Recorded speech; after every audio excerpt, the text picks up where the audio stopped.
Magandang umaga po sa inyong lahat, mga kapatid. Purihin po ang ating Panginoon. Welcome pala natin si Janice. Asan si Janice? Ayan. Ha? Denise? Denise, sorry. Denise, welcome ka, Denise. Ala ko si Janice. Denise, sorry. Ano? Welcome ka, Denise, sa Jesus First Christian Ministries. Purihin po ang ating Panginoon sa araw na ito. At tayo po ay dadako na sa atin pong pakikinig naman mga salita ng ating Panginoon. Sabi nga po doon sa ating mga inawit, 'di ba, ay ang Diyos po natin ay 'di ba, yung pag-ibig niya ay napakataas, napakalapad, napakalalim, sabing ganon. At sabi nga yung pag-ibig ng Diyos ang pinakadakila sa lahat. At sabi rin walang hanggan yung pag-ibig ng Diyos o yung walang katapusan. So ibang-iba talaga ang ating Diyos na kinikilala. Yung pag-ibig niya ay talagang hindi pwedeng yung matulad dun sa pag-ibig ng iba. Minsan kasi 'di ba yung pag-ibig ng iba ah limitado, Dahil yung pag-ibig ng tao ay may mga siya, may mga kondisyon minsan, 'di ba? Yung sabi, iniibig kita dahil pogi ka, ganun, maganda ka, ganun, 'di ba?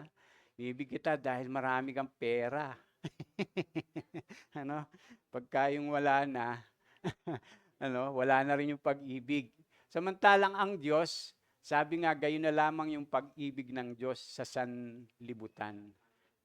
So, ibang-iba talaga siya. Bakit? Kasi nga, kahit gaano pa kasama ng tao, ang Diyos pag-ibig pa rin. Pero yung tao, pagka, di ba, ginawan tayo ng masama, minsan nagbabago yung pag-ibig natin. Kaya po pala tayong mga mananampalataya, ang dapat tutularan talaga natin ay ang pag-ibig ng Diyos. Yun po dapat yung ating tutularan. Yun yung dahilan kung bakit ang mga mananampalataya ay yung dinidisciple, yung kailangang turuan, kailangan silang pangaralan, kailangan silang ituwid, kailangan tayong yung talagang gabayan pagdating po doon sa salita ng Panginoon para matutunan po natin nga yung pag-ibig po ng ating Diyos.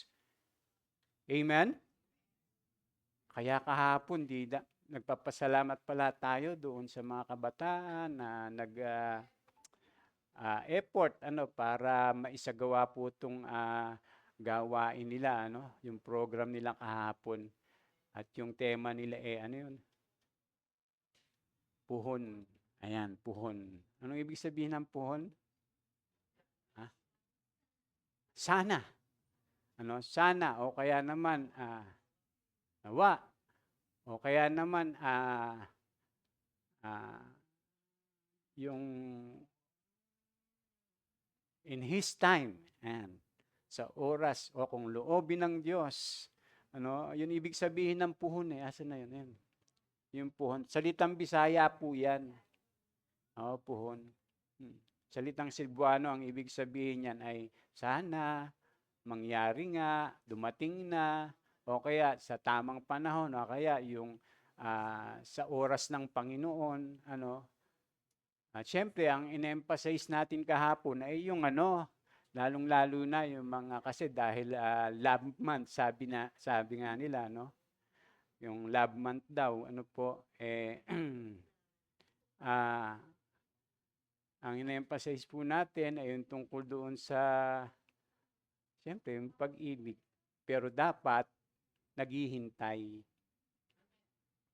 O doon sa tamang panahon. Hindi naman pupuwedeng basta-basta na lang pumapasok tayo no, doon sa tinatawag na relationship, hindi naman handa. 'Di ba, hindi pa handa, halimbawa hindi pa handa, ano? Parang si ano lang, Andre, sabi kahapon, tinanong namin, "Andre, handa ka na ba mag-asawa?" Sabi ni Andre, "Ay hindi pa po, hindi pa po." "Bakit?" "Ay hindi pa handa yung aking pisikal, hindi pa handa yung aking emosyonal, hindi pa handa yung aking mental." Kaya yung ibang mga nag-aasawa nababaliw, eh. 'Di ba, hindi, totoo po, ano? Tapos hindi pa handa yung pinansyal, 'di ba? Oh, eh, siyempre basta't pagka pumasok ka basta-basta sa pag-aasawa tapos 'di ka nakahanda, ano mangyayari kay Andre? Tatay na tutoy, tsaka nanay na nene, 'di ba? Gano'n mangyayari. Dahil hindi pa nakahanda, eh. Kaya ang daming mga ano ngayon, may walay, tapos wala, nagsasama lang o kaya naman ano, may baby na, 'di pa kasal, yung gano'n. Ang dami ng anak, 'di pa kasal. 'Di ba, yung hindi talaga napaghandaan, hindi katulad yung pinaghandaan ng mga lalaki at babae, ano, para 'pag pumasok sila dun, hindi na sila masyado ano, mahihirapan. Pero 'pag nag-asawa ka talaga, mahihirapan ka. Pero 'pag nakahanda ka, hindi ka masyado mahirapan. Pero kung gusto mo ng mahirapan, oh, mag-asawa ka na, Andre. 'Di ba? Ganun lang 'yon. Ang dali po mag-asawa, 'di ba, no? Si ano, ang dali lang. Kahit bukas, kahit mamaya, andiyan lang yan sa tabi-tabi. Pumasok ka kaagad, napakadali. Pero tingnan natin kung anong magiging ano, konsekwensya, resulta. Pero kung iyong pinaghandaan, 'di ba? Edi ano, medyo hayahay ka. Hindi katulad nung iba na basta-basta na lang ano, pinasok ko 'yun. Kaya ayun, naging anong buhay, miserable. Amen, mga kabataan? Kabataan ka ba? Daw na baptize. So, kaya ikaw pala lang yung may amen. Oo, di ba? So, purihin po ang ating Panginoon. Tayo po ay dadako na ano po sa atin pong pag-aaralan po ngayon. Dahil nga sa Love Month ngayon, mag-uusap po tayo, mag-aaral po tayo tungkol sa pag-ibig. Kaya lang yung pag-ibig po nating pag-uusapan, mga kapatid, ano, ay eto po.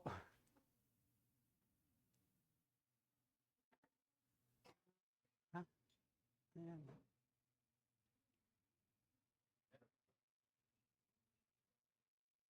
Mabalik eh. Ano ba tama? Mali pala pindot ko. Pataas. Maling pag-ibig. Ano? Marami bang maling pag-ibig? Oh, yun ang bawal eh. Mali yun eh. 'Di ba? Doon pa lang eh. Ano? Marami pong mali talagang pag-ibig.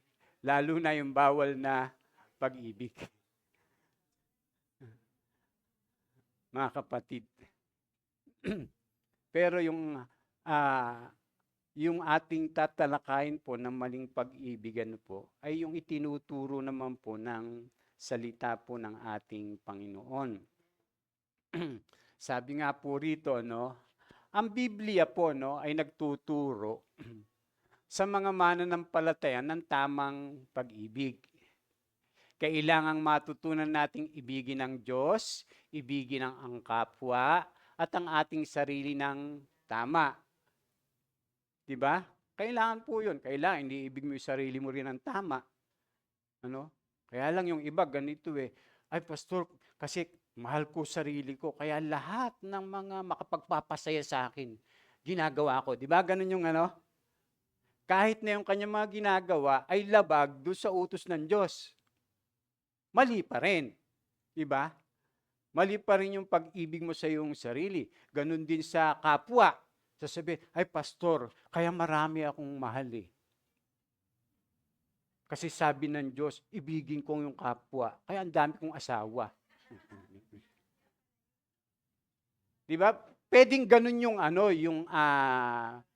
pag-i-interpret ng mga tao no dun sa pag-ibig. Samantalang nililinaw ng salita ng Diyos kung ano yung mga pag-ibig na dapat ay ating inia-apply po sa ating sarili, sa ating kapwa, sa Diyos, sa asawa kaya, kaibigan kaya, itinuturo po lahat 'yon, Meron ding pinagbabawal kung sino at ang hindi natin iibigin na ating pag-aaralan sa araw na ito. Merong maling uri ng pag-ibig na salungat sa pag-ibig na itinuturo ng Biblia. At ang pag-ibig, ito po ay ang pag-ibig sa sanlibutan. So atin pong basahin ito, na unang Juan 2:15-17 at matutunan natin kung paano iiwasan ang maling uri ng pag-ibig na ito. Hindi po pala dapat ibigin yung sanlibutan. Mali po pala yun, Baka sabi nyo, pastor, bakit sabi ng Biblia, gayon na lamang ang pag-ibig ng Diyos sa sanlibutan. Parang siya, Conflict, Ay, hindi po yung kalakaran na sanlibutan ang iniibig ng Diyos o yung sistema kaya, kundi yung mga tao. Kasi sa ibang translation, gayon na lamang ang pag-ibig ng Diyos sa sangkatauhan. So, ibig sabihin, gaano mang kasama ng tao, anuman katindi yung kanyang mga pinagagawang kasalanan, ang Diyos nananatiling pag-ibig pa rin. Ibig ba sabihin, yung gumagawa ng masama, iniibig pa rin ng Diyos? Ha? Ha? Hindi. Di ba, Naandun pa rin yung pag-ibig ng Diyos. Kasi wala ngang hanggan yung pag-ibig ng Diyos eh. Di ba? Kaya lang, napopuot din siya doon sa kanyang ginagawang kasalanan. Kaya iba yung pag-ibig ng Diyos eh. Sa tao ang tao nga po, pagka yung may ginagawa ng masama ang iyong kapwa, di ba? Gusto mo nang gumante. Di ba? Pero ang Diyos hindi ganon. Pero kung ang Diyos po ay pag-ibig, ang Diyos din po ay makatarungan. Bagaman ayaw kanyang bagaman gumagawa ka ng kasalanan, patuloy ka sa paggawa ng kasamaan, yung Diyos nananatiling pag-ibig siya. Pero siya'y makatarungan at hahatulan niya tayo o hahatulan kanya ayon sa iyong ginagawa. Sabi pong ganun. Kung yung ginagawa mo o ginagawa natin ay labag sa kanyang mga pinag-uutos, sabi ng salita ng Diyos, hahatulan niya tayong maparusahan. Pero kung tayo po ay sumusunod sa Kanya, hahatulan niya naman tayo para tayo Kanyang gantimpalaan. O kaya naman ay, ang tawag doon, bigyan ng reward. Diba? So sabi po dyan, basahin po natin, sabay-sabay, yung pinakamalakas. 1, 2, 3. Huwag ninyong ibigin ang sanlibutan o ang mga bagay na nasa sanlibutan. Ang umiibig sa sanlibutan ay hindi umiibig sa Ama.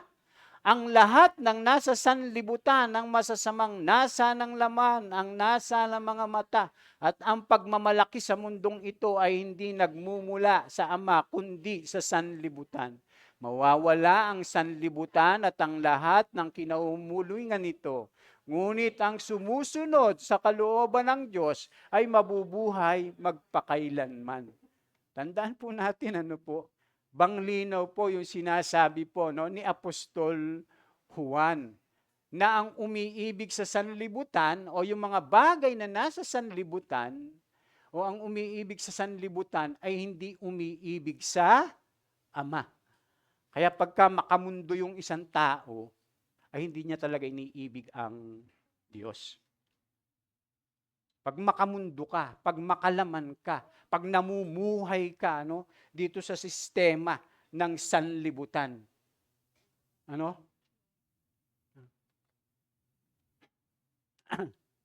So sabi diyan, bakit bakit nga ba hindi dapat ibigin ang sanlibutan?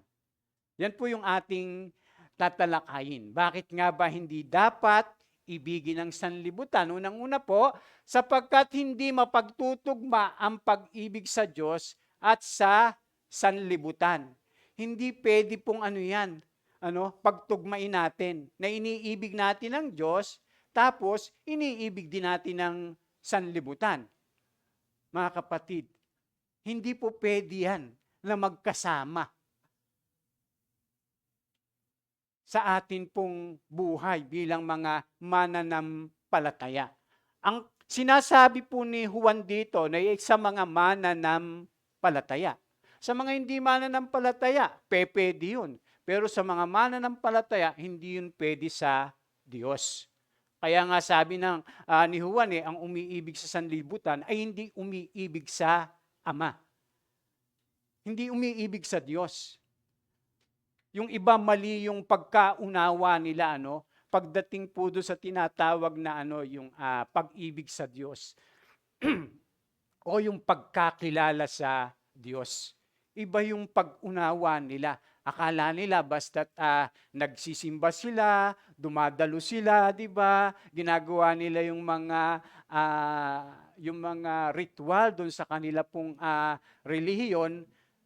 Tapos pagkatapos noon, gagawin din naman nila yung mga bagay na gusto nila, yung mga bagay na makasanlibutan, yung mga kasalanan, okay na.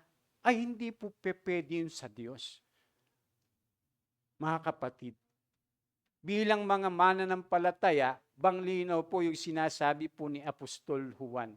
Ang pag-ibig sa Diyos at ang pag-ibig sa sanlibutan ay hindi magkatugma at malaki ang pagkakaiba. Hindi ibig sabihin na hindi natin tatamasahin ang pisikal na sanlibutan at ang kagandahan na nilikha ng Diyos. Hinihimok tayo ng Biblia na tamasahin natin ang pisikal na sanlibutan ito, pero iwasan natin yung sistema o yung kalakaran ng sanlibutan. Wala pong masama na mag-enjoy dito. Ay wag lang tayo katulad nung katwiran ng mga hindi sumusunod sa Diyos na kumain tayo at uminom. Sapagkat bukas tayo mamamatay. Eat and drink, for tomorrow we die. Kaya, total, mamamatay din naman tayo. Magpakasaya na tayo. Gawin na natin yung mga gusto natin. Diba, ganun yung mga, sabi nga, moto ng mga taong hindi kumikilala sa Panginoon. Kaya ang sabi diyan, hindi ibig sabihin, hindi natin tatamasahin yung physical na sanlibutan.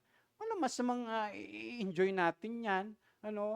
Yung halimbawa, tayo po ay pinagpala, o eto yung mga bunga ng iyong mga ginagawa. Walang masamang, kumain ka sa McDo, sa Jollibee, enjoy mo lang yung kung ano meron ka.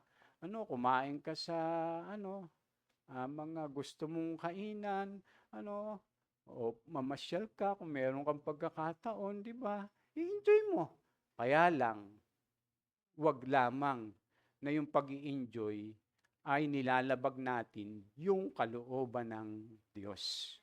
Amen? Sabi po dyan, itutuloy natin. Nawawala po. Okay. So, ano po yung kahulugan ng sanlibutan? Sa salitang Griego. O cosmos. Ang kahulugan ng sanlibutan, o cosmos, ito ay salitang ginagamit ni Juan at ng ibang mga apostol upang ilarawan ang kalakaran o sistema ng buhay sa mundong ito na laban sa kalooban ng Diyos. Yun po pala yung dapat na hindi natin iniibig. Yung kalakaran o sistema ng sanlibutan. Sabi po ng salita ng Diyos, naibigay ko na sa kanila ang inyong salita. Sabi po ng Panginoong Yesus, nung nananalangin siya sa Ama. Tapos sabi niya, at kinapuutan sila ng mga tao sa sanlibutang ito. Tingnan niyo po, pagka tayo hindi makamundo, kinapupuutan tayo ng taga-sanlibutan. Pero pagkatulad natin sila, ay hindi tayo kapupuutan ng mga yan. Kaya di ba minsan may mga napaka-KJ naman itong mga to. Di ba? Minsan ganun yung iba. Bakit naman napaka-banal naman ito? Parang ganun, ba't ganito yung nito? Parang akala mo naman kung sino. Yung parang naiinis sila pagka hindi mo ginagawa yung katulad ng ginagawa nila. Kaya sabi diyan ng Panginoon, sapagkat hindi na sila taga-sanlibutan. Kita niyo po, tulad ko na hindi taga-sanlibutan. So biruin niyo, sabi po ng Panginoong Yesus, nung ibigay niya yung kanyang mga salita doon sa mga alagad, yung unang mga alagad, ay kinapuutan. Ng sanlibutan yung mga alagad. Kasi nga po, ang mga mananampalataya o yung mga alagad noon ay namumuhay na. Gaya ng ating Panginoon. Kaya sabi niya, sapagkat hindi na sila taga-sanlibutan. Pero nasa sanlibutan sila. Pero hindi sila taga-sanlibutan. Nasa sanlibutan tayo, pero hindi tayo taga rito. Sabi nga, tayo yung mga dito. Ha?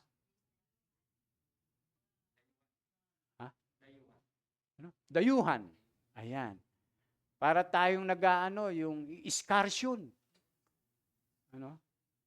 Di ba? Parang hindi talaga tayo taga rito. Kasi sabi ng Panginoong Yesus yun, tulad ko na hindi taga-sanlibutan. Hindi ko dinadalain kunin mo sila sa daigdig na ito, kundi iligtas mo sila sa masama. Biruin mo yun, Hindi sila taga-sanlibutan. Inuulit-ulit ng Panginoon. Hindi sila taga-sanlibutan. Tulad ko na hindi rin taga-sanlibutan. Kita nyo na?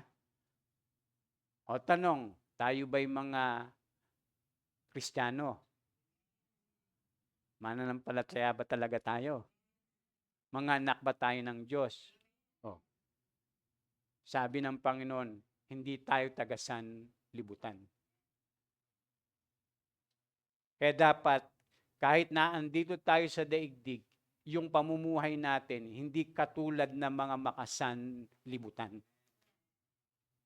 Mga kapatid, yun yung kaibahan dapat ng mga nakay Kristo. Ano pa po? Sabi diyan, at humingi man kayo, wala rin kayong natatanggap, sapagkat masama ang inyong layunin. Humihingi kayo upang gamitin sa kalayawan. Ayan pala, yung mga makasanlibutan. Namumuhay saan? Kalayawan. Yung pala ang tawag, kaya sabi po, mga taksil. Pero mga taksil, di ba ninyo alam kapag kinaibigan ninyo ang sanlibutan, ay kinakaaway naman ninyo ang Diyos.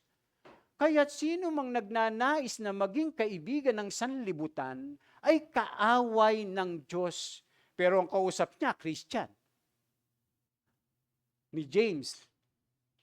Kaya halimbawa, sinasabi mo, mananampalataya ka, Kristiyano ka. Tapos, makasanlibutan ka. Ay kinakaaway mo ang Diyos. Ang tawag doon, taksil ka. Sakit, Bakit taksil? Bakit ang tawag taksil?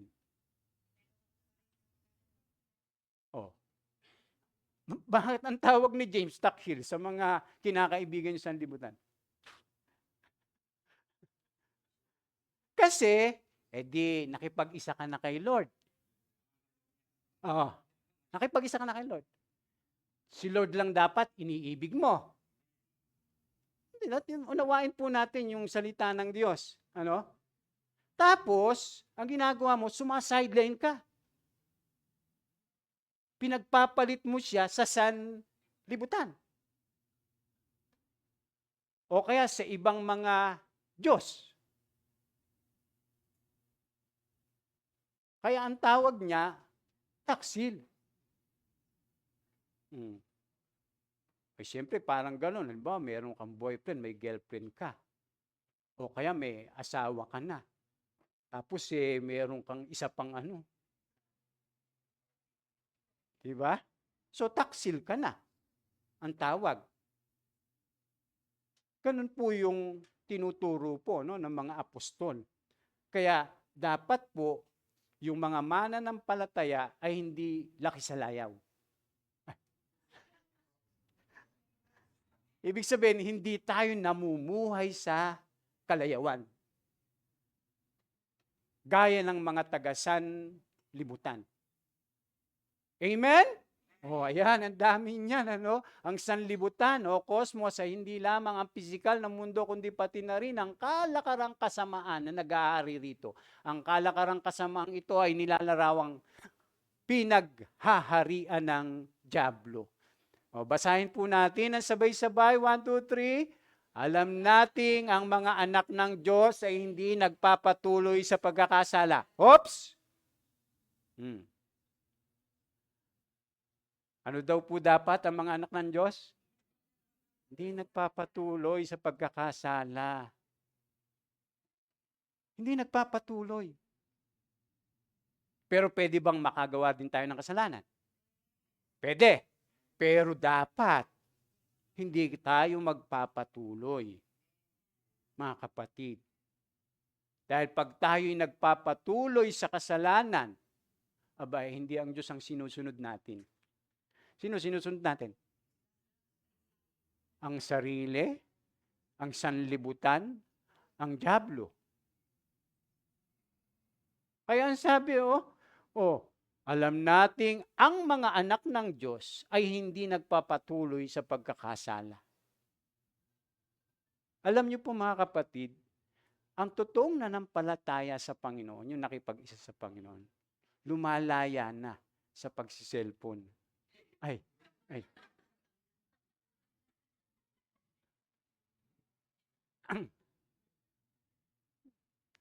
Lumalaya na po, mga kapatid, sa kasalanan. Ibig sabihin, sa pagkakaalipin ng kasalanan. Kaya nga sabi ni Apostol Pablo, pinalaya na kayo. Ano? Huwag na kayong papaalipin pang muli. Kaya yung mga mananampalataya, may kakayanan talaga siya na makasunod, na mamuhay katulad ng Panginoon, na mamuhay ayon sa salita ng Diyos. Kasi malaya na siya. Hindi katulad nun, alipin ka, wala ka talagang magagawa. Kundi sumunod doon sa umaalipin sa'yo. Pero yung mga taong na kay Kristo na, sabi ni Apostol Pablo, pinalaya na tayo sa kasalanan. Bakit pa kayo papaalipin pang muli? So merong kakayanan yung mga mananampalataya na makasunod talaga siya. Mapera lang talaga kung ating bibigyan ng puang yung ating pita ng laman, mga gano'n, na ating tinatalakay, madadaan natin yan mamaya. Sapagkat iniingatan sila ni Jesucristo at hindi sila maaaring galawin ng dyablo. Kita nyo, pagpala tayo, ay namumuhay at sumusunod sa Panginoon. Hindi tayo basta-basta magagalaw ng dyablo eh.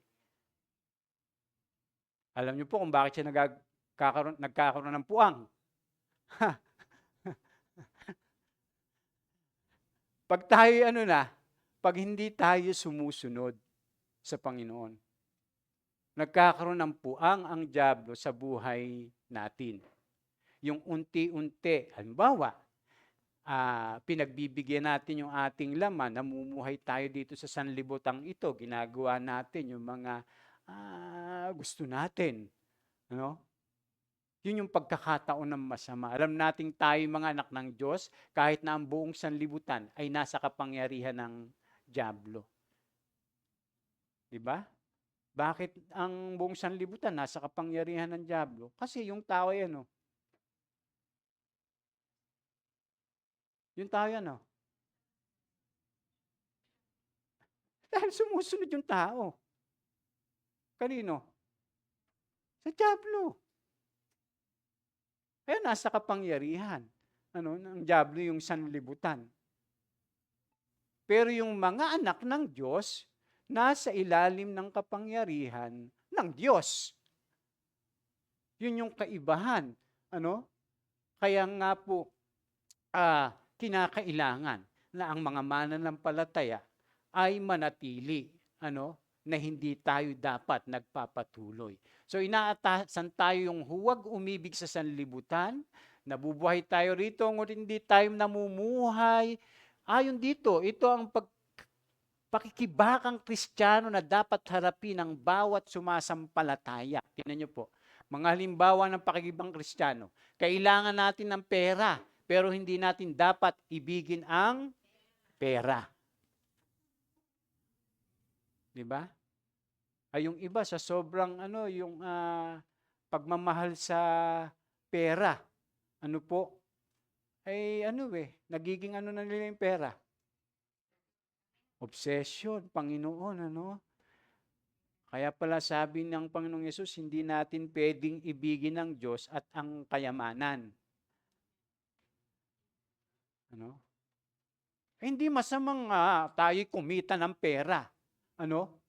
Ay wag lamang na yung parang yung pera na yung nagkukontrol sa'yo. Ay wag ka ng wag ka mag-church. Mag-ano ka na lang.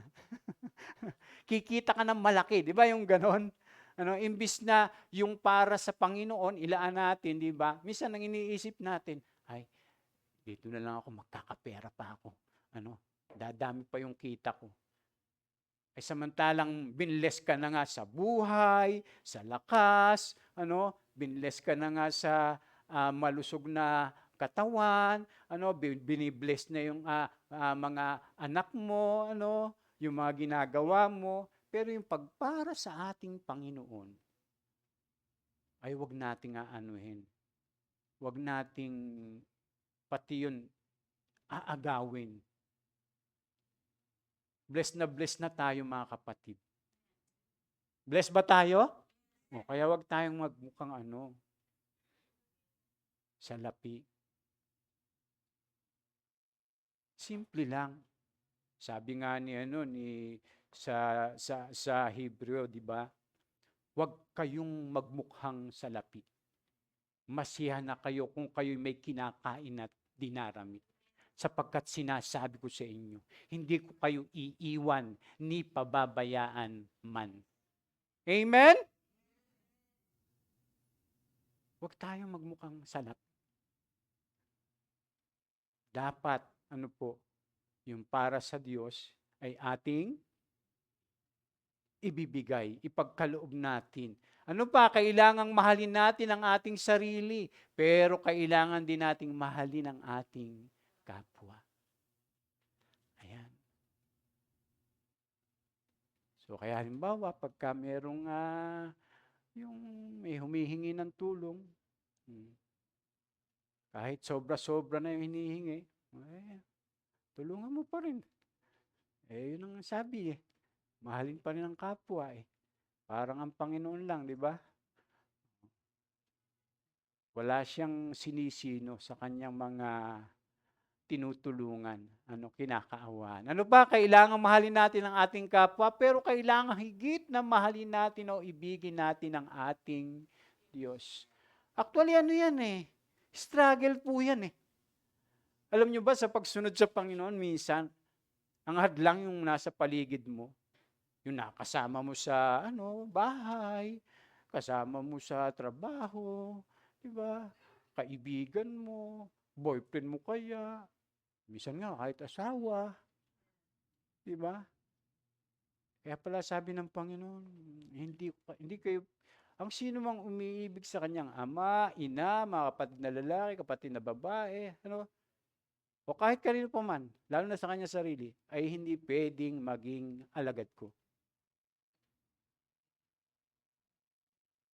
Pagka yung pag-ibig natin sa sino man ay higit kaysa sa Diyos, ay, hindi tayo makakasunod sa Diyos.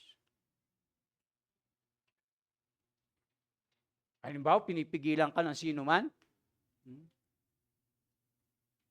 Halimbawa, si Ate Josie, huwag ka magsisimba, papatayin kita pag nagsimba ka. Halimbawa, sabi ng asawa mo, gano'n, ano? O ngayon, anong gagawin mo? Di ba, mag-iisip ka talaga eh. Pagka ganun yung, yung ang tawag doon, yung persecution. Sabi ni Ate Josie, patayin mo. Pag ako'y pinatay mo, mapupunta ako sa langit, ikaw mapupunta sa impyerno.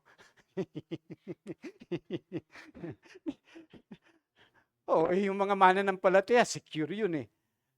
Pag kinuha ni Lord, sure and secure. Kaya nga sabi ng salita ng Diyos, sabi ng Panginoon, huwag kayong matakot sa mga ang kayang patayin lang ay yung katawan. Matakot kayo, kaya nang patayin ang katawan mo, kaya pang dalhin ang kaluluwa mo sa impyerno. Ang tinutukoy ng Panginoon, yung persecution. Yung mga taong kukontra sa iyo, lalaban sa iyo dahil sa pananampalataya mo. Kaya sabi ng ating Panginoong Hesus, huwag kayong matakot dyan na ang kayang patayin lang ay yung katawan ninyo, pero hindi kayang dalhin yung kaluluwa sa impyerno. Sa Diyos tayo matakot. Na kaya na tayong patayin, kunin yung buhay natin, kaya pang yung kaluluwa natin ay dalhin sa impyerno. Kaya dapat mahal natin ng higit sa lahat ang Diyos, kahit kanino paman. Lalo na yung mga taong iyan, ang parang nagiging hadlang sa pagsunod natin sa ating Panginoon. Amen? Struggle po yan eh. Dito sa sanlibutan. Struggle din yan, yung mga kayamanan sa sanlibutan. Mga kapatid, pag hindi tayo bantay sa ating mga sarili, kung sino yung higit na ating minamahalaga. So bakit ba hindi dapat ibigin ng sanlibutan? Una, sapagkat hindi mapagtutugma ang pag-ibig sa Diyos at sa sanlibutan. Pangalawa, sapagkat hindi natin masusunod ang Diyos kung umiibig tayo sa sanlibutan. Hindi tayo makakasunod sa Diyos kung mas mahal natin ang sanlibutang ito o yung sistema ng sanlibutan o yung kalakaran ng sanlibutan. Hindi tayo makakasunod. Sa realidad, ang umiibig sa sanlibutan ay hindi sumusunod sa kalooban ng Diyos. Ay ang maliligtas pa naman yung mga sumusunod sa kalooban ng Diyos. Mga kapatid, di ba lagi natin narinig yan, hindi lahat ng tumatawag ng Panginoon ay maliligtas, kundi yung lamang sumusunod sa kalooban ng Ama, sa kalooban ng Diyos. Kaya nga po yung namumuhay sa sanlibutan, sigurado, o yung umiibig sa sanlibutan ay hindi sumusunod sa kalooban ng Diyos.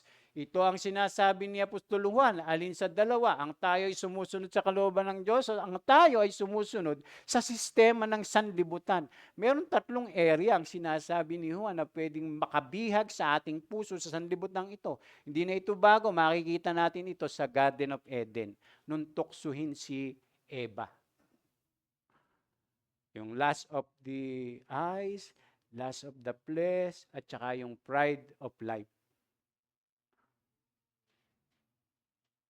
Diba? Sabi dun sa sa Genesis, napakaganda sa paningin ng babae. Yung bunga. Sabing ganon. Tapos siyempre, ano kayang lasa nito? Yung last, tapos sabi ng Diablo, magiging katulad ka sa Diyos pag kinain mo yan. Naisip niya, uy, maigi rin pala na maging marunong katulad ng Diyos. Ba yung ganon? Yung pride. Tapos nangyari din po iyan sa ating Panginoong Hesus. Yung pagtukso sa sa tao noon, ay ganun din yung pagtukso sa ating Panginoong Hesus. Parehas po lang, mga kapatid. Kaya ganun pa rin yung ginagawa ng dyablo. Yung pagtukso sa tao. Kaya nga po yung salita ng Diyos, tinuturuan tayo. Paano tayo magtagumpay doon sa mga temptation. At eto nga po, huwag nating ibigin ang sanlibutan. Kasi yan lagi ang pinapakita ng dyablo. Dapat meron kang ganito. Dapat maranasan mo ito. Dapat maging ganito ka. Di ba? Ganun po yung Kaya di ba tayo naman, naiinggit yung iba pagka meron sila, wala ka. Parang ganun. Kaya yung mga yung mga namumuhay sa laman, alam mo ang isang ugali, inggitera. Inggitero. Ayun yung mga gawa ng laman eh. Di ba? Inggit, sama ng loob, pagkakampi-kampi, pagkababahagi, ang chichismis. Di ba?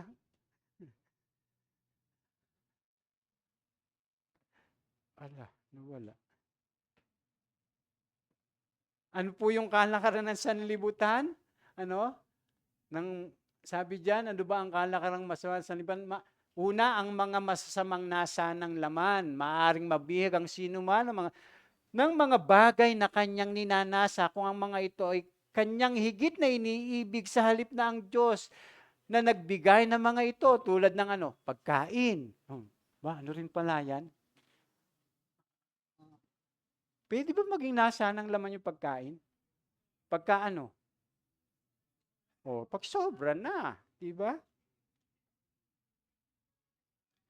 Yung sobra na, biruin mo, in-invite ka lang tapos nilagay mo sa bulsa lahat ng mga...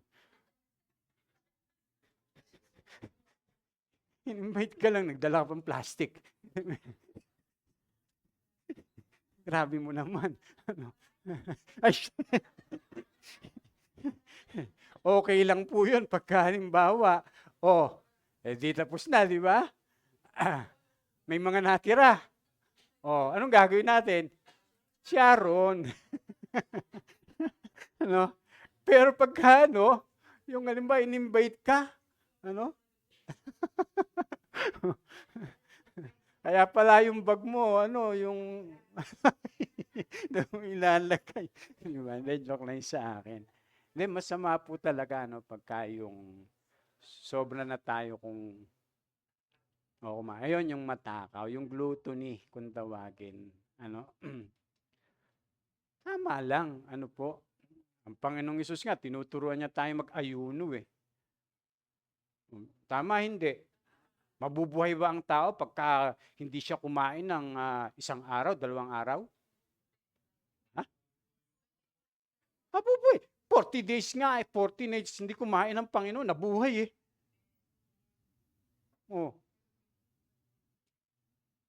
Kaya pala, dapat alam nyo, hindi tayo nakakapag-ayuno, mga kapatid. Sana mag-set tayo ng makapag-ayuno man lang tayo. Ang pag-aayuno pa naman, ang benepisyo niyan, hindi lamang sa katawan, lalong-lalo na sa spiritual. Alam niyo po yung pag-aayuno, ang benefits po niyan, yung ibinababa natin yung ating laman. Tapos pag nag-ayuno ka, magbabasa ka ng Bible, magpe-pray ka, hihingin mo yung kalooban ng Diyos, Diba yung ganon? Kaya dapat ginagawa po natin yun. Kaya sa susunod na linggo, sa fellowship natin, walang kakain, ha?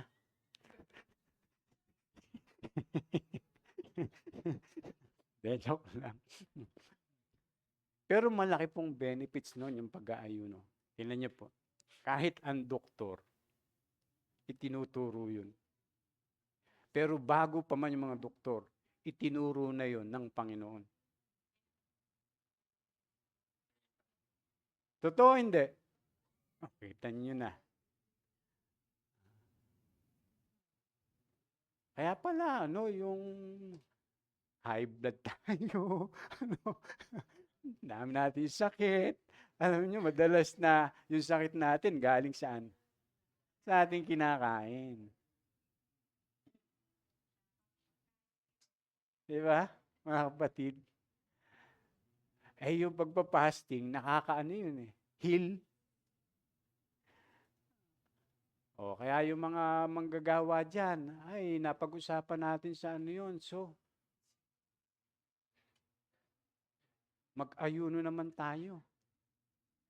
Mamaya na naman, mukhang di tuloy yung ating show.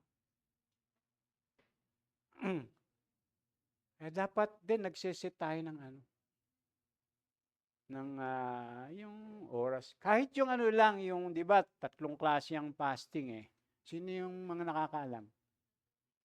Hindi, yung mga pinag-aralan natin. Ha? Partial. Absolute. Tsaka normal. Yan, alam nila, di ba? Yung fasting. May normal fasting, partial fasting, may absolute fasting. Yung normal, paano? Hindi. Hindi. Yung ano lang, halimbawa, puro gulay lang kinakain mo. Ano? Yung absolute, yung, ano yung isa? Partial. Ano? Ano ba yung partial? Nalimutan ko na rin. Hindi, yung absolute, tubig lang.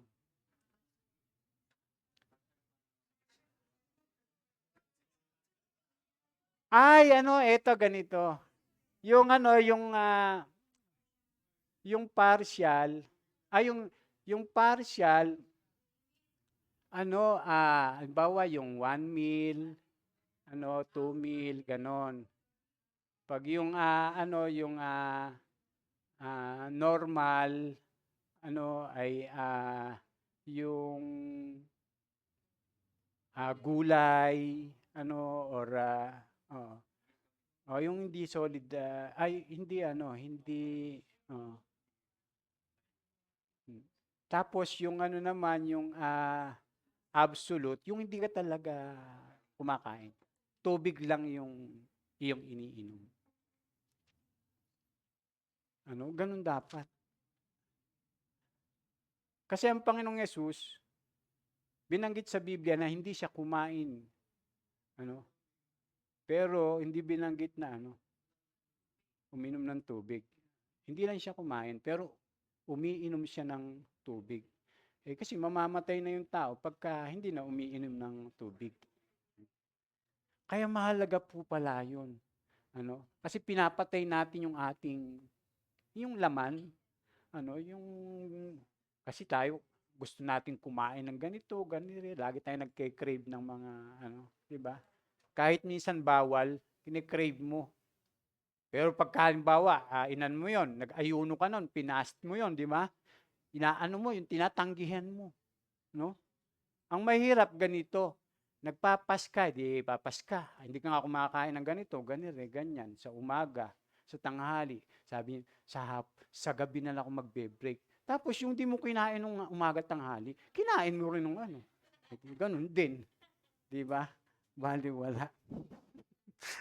So, paalala lang po yun mga kapatid. So, ano pa po yung mga nasa ng mga mata? Ang nasa ng mga mata, ang kalawang tinutukoy ni Juan na maaaring ibigin at kahumalingan ng tao, ang tingin ng tao, ang dungawan ng kanyang puso at kaluluwa. Sabi pong gano'n. Dito nahulog si Eva sa Genesis 3. Si Achan at saka gayon din si Haring David na tunay namang umiibig sa Diyos. Di ba? Di ba yung imbis na si Haring David sumama nun dun sa giyera, nagpaiwan siya dun sa kanyang tawag dun? Terrace, ay nakita niya naliligo yung isang babae. Si Bathsheba. Di ba? Anong ginawa niya? O, di ba? Yung asawa nun, ang ginawa niya para makuha niya si Bathsheba, yung asawa ni Bathsheba, isinuong niya sa giyera. Nilagay sa pon para mamatay, para yung si Bathsheba ay maangkin niya. O, kaya nga po nagkasala si David. At nagkaanak pa nga siya dun eh. Kaya lang namatay. O, pero pinagsisihan po yun ni David. Totoo po yun. No? Kaya yung mga pinapanood natin, kinakailangan talaga na magbantay. Sinasala. Ano pa po? Mga mapagmalaki sa buhay o pagmamalaki sa buhay na ito. Ito ang pinakamalaking tukso sa tao, ang pagmamalaki o pagpapalalo sa buhay. Malimit, mahulog ang tao, pati na Kristiyano sa kapalaluan dahil sa kanyang nakamtan o nagawa sa buhay. Yun yung mahirap minsan, Pagka yung may mga nakamtan ka na, may mga nakumplis ka na, may narating ka na, eto ka na ngayon, medyo makatindig, kala mo, di ba? Tapos pag naglalakad, hindi, parang robot. Hindi na makalingon, hindi ka na pinapansin minsan. Binabaliwala ka na, Minsan nawawala na nga yung respeto, sa kapwa, sa tao, lalo na pagka yung meron na siyang, yung achievement. Ay, hindi po dapat ganun, mga kapatid. Kapalaluan po yung ganun. Nagmamataas na po tayo pagka ganun. Dapat tayo, habang tinataas ni Lord, dapat lalo tayo magpakumbaba. Sabi ni Ate Cora, parang palay daw. Pagka namumunga, di ba, nakayuko. Wala ka naman makikitang palay na namumunga. Diba? Lahat ng palay na namumunga, yumuyuko yun. Kaya pag namumunga ka na, marami ng ka sa buhay, achievement, marami ng dumating sa buhay mo, ay dapat lalo kang magpakumbaba. Tumulad tayo sa Panginoon. Amen? Ang Panginoong Yesus siya pinakamataas, pinakamakapangyarihan. Anong ginawa niya? Bumaba siya. Katulad ng isang alipin. Kaya mahirap maglingkod sa kapwa pagka ang taas ng tingin mo sa sarili mo. Mahirap gumawa ng mga bagay sa kapwa pagka ang tingin mo sa sarili mo mataas. Ang Panginoon di gano'n. Pinakamataas nga siya. Ang ginawa niya, pakumbaba siya. Para gawing halimbawa. Sabi nga magpakababa kayo tulad ni Kristo Jesus na bagamat siya'y Diyos, hindi siya nagpumilitang maging kapantay ng Diyos. Sa halip, hinubad niya ang kanyang pagka-Diyos at siya'y namuhay na katulad sa isang alipin. Piruin mo yun? Kaya sa church, kung tayo po yung may puso mapagpakumbaba, sigurado maglilingkod tayo sa isa't isa. Pero pag ang tingin mo sa sarili mo, meron ka lang konting medyo na na-achieve, kinakailangan sila mag-serve lagi sa akin. VIP ako ngayon, di ba? Dapat sila yung tatawag sa akin, dapat sila yung lalapit sa akin. Puro ganun, dapat sila magwawalis, ako magbabantay. Sila maglilinis, ako supervisor. O yun, pwede pa sana yung ganun. Ako na lang magpapamerienda. Di ba? Ganun sana. Ay wala. Yung iba, nag-iintay pa na Wala pang ginagawa. Hallelujah. So sabi nga po dyan, nangyayari ito maging sa relihiyon, sa pangangaral o pananalangin. O yung pagmamataas, di ba sa Bible merong nanalangin dalawa? Yung isa pariseo at yung isa ay maniningil ng buwis. Pero sa pananalangin yun, alam niyo po, sa relihiyon po yun. Pero mo nananalangin, sabi nung isang nananalangin, Panginoon, nagpapasalamat po ako dahil hindi ako katulad ng isang taong ito.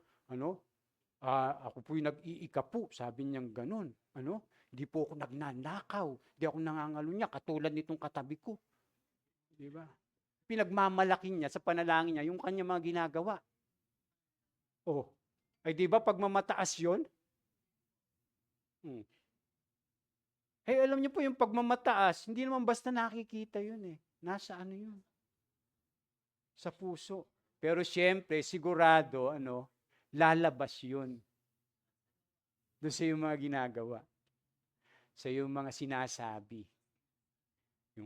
Sa attitude mo, sa personalidad mo. Di ba? Mahalata yun eh. Katulad yun, nagpe-pray pa nga yung Pariseo. Lord, salamat po. Kasi ako ay isang taong mabuti. Ako'y nag-iika po palagi. Hindi ako katulad ni Ami. Diba yung ganun? Mabuti na, hindi ako katulad niya, Hindi ako nangangalunya, hindi ako nagnanakaw, hindi ako nagsisinungaling. Kahit na hindi mo yun ginagawa, pero ipinagmamalaki mo, nagkakasala ka.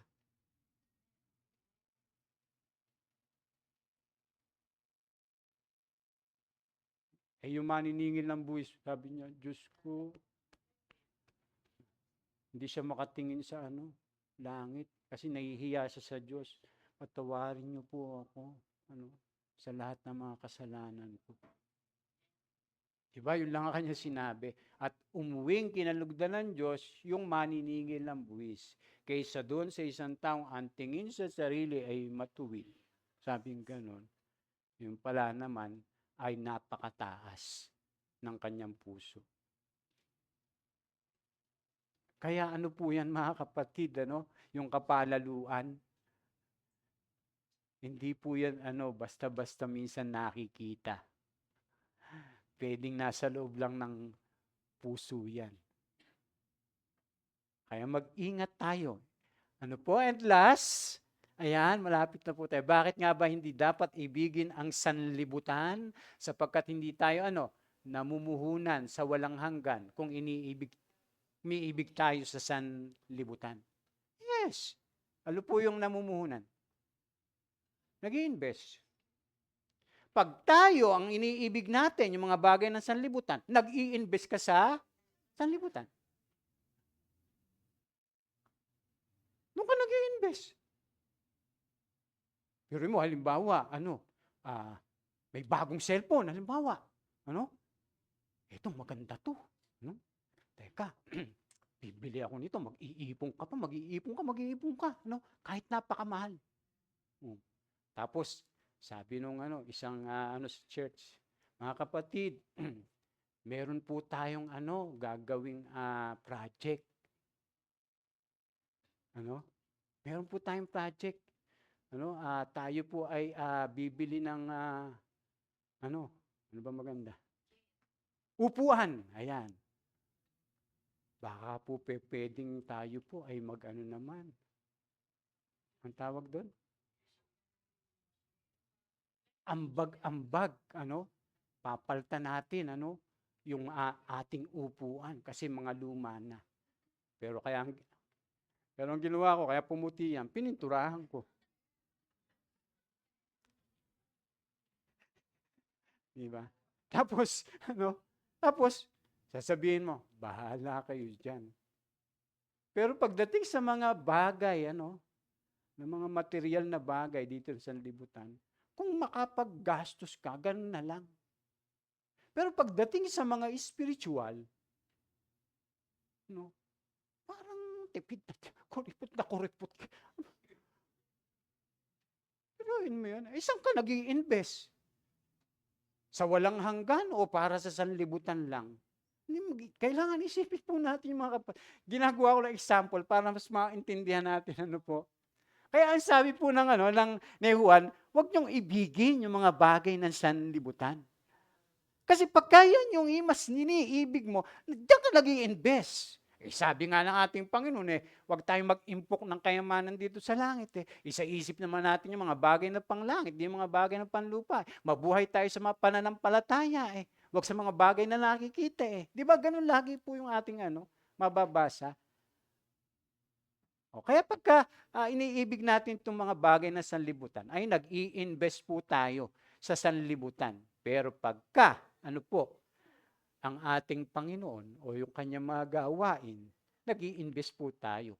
Kaya sabi diyan, mawawala ang sanlibutan at ang lahat ng kinaumalingan nito. Ngunit, ang sumusunod sa kalooban ng Diyos ay mabubuhay magpakailanman. Ang linaw. Alam niyo, yung sumusunod sa kalooban ng Diyos, yun yung nag-i-invest sa walang hanggan. Pero yung umiibig sa sanlibutan ay nag-i-invest dito sa sanlibutan. Amen? Kaya napakalinaw po niyan, mga kapatid.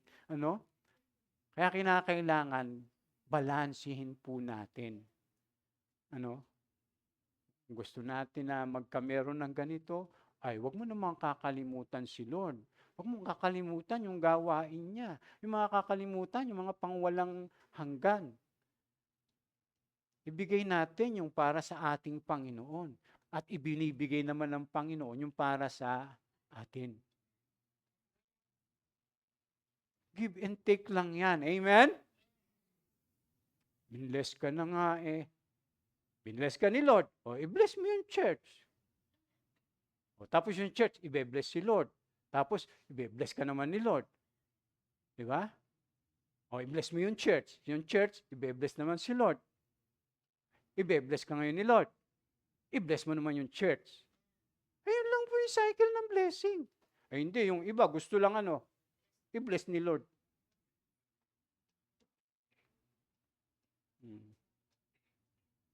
Puro ganun ang gusto, yung tatanggap lang. Ay, wag naman. Wag tayong ganun. Dapat ganun. Di ba? Wag yung parang boxer. Dapat yung karatista ka naman. Open naman. Yung iyong kamay. So, natapos ni Juan sa kanya sinasabi na ang taong sumusunod sa kalooban ng Diyos ay mabubuhay magpakailanman. Dito ay malaki ang kaibahan ng pagnanasa sa mga pansamantalang bagay ikumpara sa pagsunod sa kalooban ng Diyos. Ito ang pangakong walang hanggan. Kung nakikilala natin siya, susunod tayo sa Kanya o susundin natin ang Kanyang mga salita. So, ang sanlibutan at ang lahat ng mga kinaulingan nito ay lilipas. Kung gusto natin ang malinaw na larawan ng realidad, tandaan natin na lahat ng bagay na kinahumalingan ng tao dito sa sanlibutan ay lilipas. Isipin ninyo kung ano yung kahihinatnan ng lahat ng bagay ayon kay Apostol Pedro. Ang sasakyan, magagandang bahay, mga lugar na gustong-gusto nating puntahan, ang mga magagarang damit at mga alas ay susunugin lahat sa apoy. At lahat ay lilipas. Kaya pagka yung tao, dyan ka nag-i-invest, sa pag-akala nila, pagka marami kang ganito, ganire, ay secure na secure ka na. Hindi po. Ang security lang natin ay na kay Kristo. Di bali nang wala kanyang lahat ng bagay, basta na kay Kristo ka. Kasi yung lahat ng bagay, pag tayo na kay Kristo, ay ibibigay niya, ipagkakaloob niya. Basta tayo lang magpahari sa Kanya. Di ba sabi? Pag sumakita ninyo na pagharian kayo ng Diyos at mamuhay ng ayon sa Kanyang kalooban at idaragdag niya ang lahat ng kailangan ninyo. Amen? Kaya mga kapatid, huwag natin ibigin ang sanlibutan. Sa halip, higit na ibigin natin ang ating Diyos, ang ating Panginoon Kristo, at ang Kanyang kalooban ay atin pong patuloy na sundin. Amen? Pagpalain po tayo ng Panginoon, palakpakan po natin ang ating